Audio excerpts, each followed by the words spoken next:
Yeah. There were some positives. I began working with the task force early in the 1990s. It was a very interesting time, a time of transition to more support for breastfeeding. In the early 90s, oftentimes we'd look at the year 2000, and thinking, oh, in 2000, how are we going to make things better for everybody? And so in the health world, you would start to look at public health and you're like, oh, what are some things that would improve maternal and child health in 2000? And you would envision, which is pretty common now to do it, but it was new back then. And we're like, well, what can we do to improve maternal and child health? 1990 was a really pivotal year. The Insante Declaration had been drafted in Florence, Italy. There was a meeting of policymakers from around the world, and they declared that they would commit to the promotion, the protection and support of breastfeeding. And that's kind of when things really took off in this country. And that's when, around that early 1990s, 92 period, we started the task force. I was working for a nutrition program called WIC for pregnant women, infants, and children who are low income. And as part of this group, I was like, well, our breastfeeding rates are really low, especially for African American women in St. Louis. There seems to be a lot of barriers keeping them from being able to breastfeed.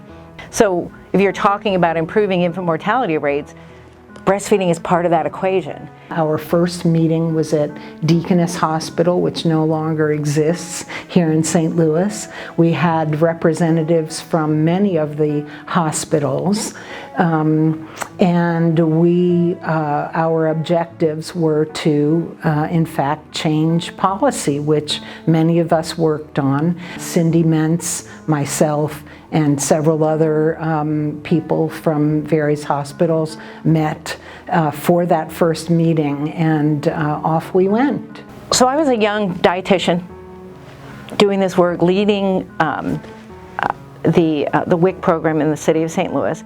And what I started to notice was that while I had good information to share with women about breastfeeding, and that if they could breastfeed, that it would certainly make it better for mom, better for baby, better for society.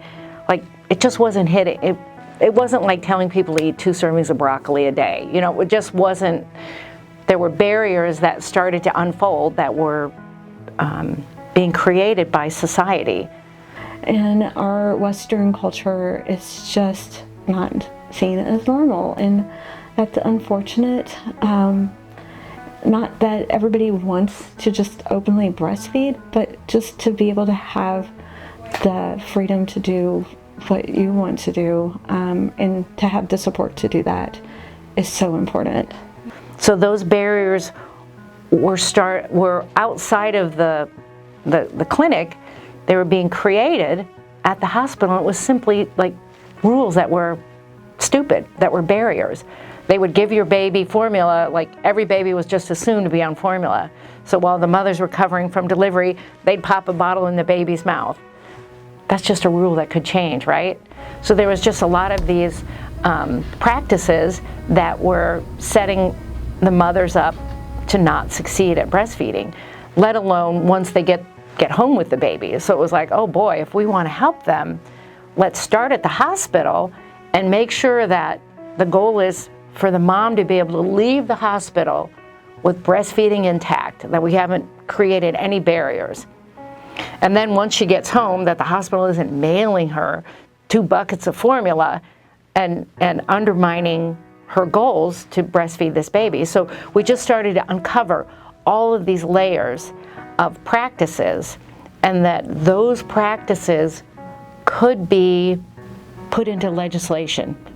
We developed a quick reference card for nurses. It was something we worked on. We were very proud of it. Nurses could put it in their pockets, and then as they did their rounds with their patients, they could show pictures of, positioning for breastfeeding and so forth. We can all work together. We can push these hospitals to adopt these new policies, these model standards for breastfeeding, is what that was early name of it, and then it became a baby-friendly hospital. And they get recognition for being baby-friendly, then we could start to make progress. And if a hospital was recognized for having it, then we needed to celebrate them. And there's some PR and marketing that went into that, a win-win for the hospital, but ultimately starting to improve things for mothers.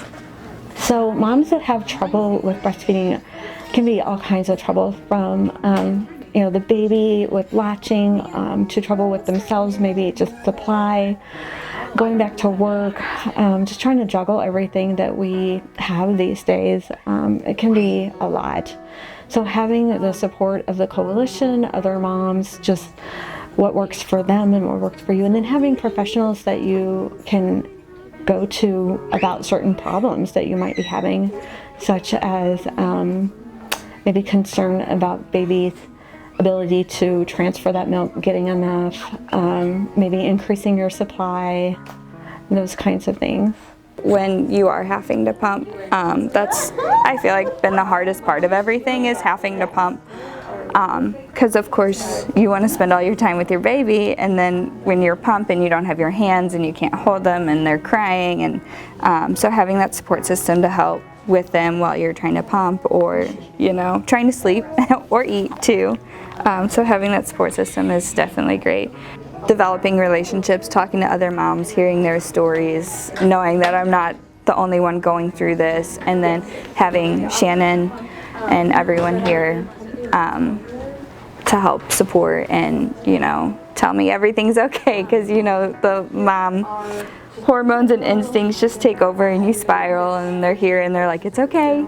Mothers need that clinical support desperately after they've been discharged from the hospitals, which occurs on day 2, 3, maybe 4, and for those first few weeks thereafter, because that's when we see the decline in breastfeeding duration, is after about the first 2 weeks or so.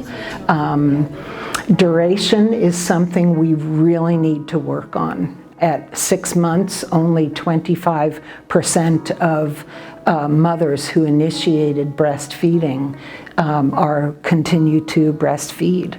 So the objectives for 2030 are to increase that number to around 40% or so at 6 months.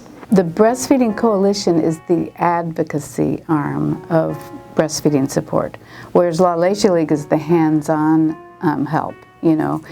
La Leche League is the oldest breastfeeding support group in the whole world.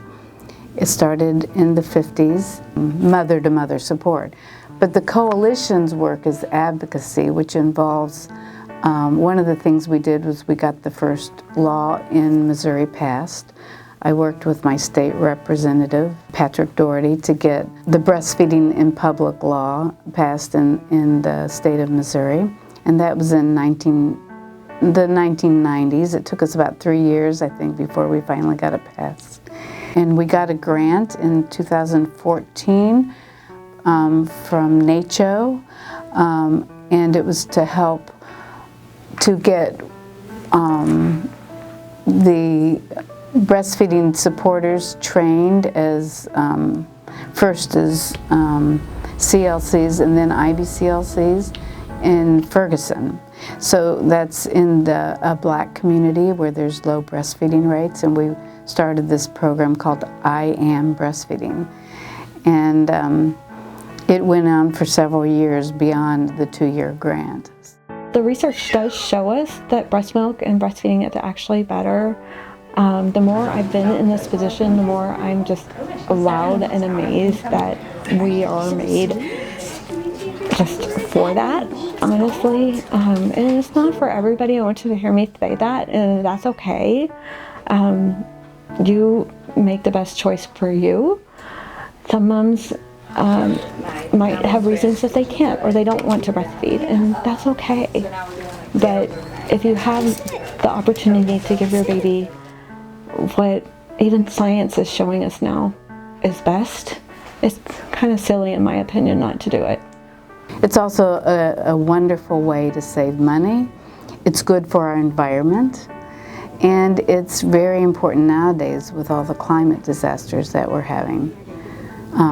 So, you know, you can breastfeed and not have to have refrigeration, or, you know, if the availability of clean water is impacted, you can still feed your baby. Whereas formula feeding babies would be hurt by those climate disasters. Formula companies, they got a lot of money, and they can quickly adapt to impacting women's choice to breastfeed or not. And so I would say those marketing practices, like once we target things that we feel are unfair, like shipping formula to a breastfeeding mom's home, which is what they used to do back in the day, they figured out something new to do. I would encourage more and more people, men and women both, to stand strong. If they are choosing to breastfeed, utilize the resources that are out there, and there are many, in addition to the work that the coalition is doing, to all of the public health initiatives that are out there. Use your resources to help you personally to meet your goals of breastfeeding, and then go beyond that and support the initiatives that are out there. This group continues to raise those voices of the people that really need to have breastfeeding well supported so that their child can begin life the same way as the child, no matter what the zip code. So especially in St. Louis, we know that where you live determines your health. But when you're breastfed, it doesn't matter. You're equal to somebody living in the richest part of St. Louis, or if you're in the poorest part of St. Louis, your baby is getting the same. Breast milk has so many properties, nutrients, you can't replicate that with formula. The benefits for the baby are fascinating. Breast milk fascinates me in just that it's alive, meaning that when you look at it in a microscope, it actually moves, versus formula is dead, it's just there. It's made by design for the baby, so each mother's breast milk is actually different than someone else's because it's specific to her baby, which is incredible. And it changes day and night. It changes as the baby changes. It changes according to what she eats. So when you start offering food to that baby, then the baby's already used to that food versus getting the same thing every time, all the time. Formula is always an option. Breastfeeding, you have a window to make that decision. And so it's important to find out what you can to see if you want to try it and learn what you can about it, because that's a window that closes. Formula is always an option. And I'm not saying that you can't use it. You obviously, it's always an option. It's a backup plan. Most women just tell me if I'd have known then what I know now, I would have tried, or I would have breastfed longer. And it's just the knowledge. When you don't know what you don't know, just advertisements can make you think, oh, I need this, when you really don't. You are enough. You're all the baby needs. You can just see when she brings the card, you can see the plan that she's been doing.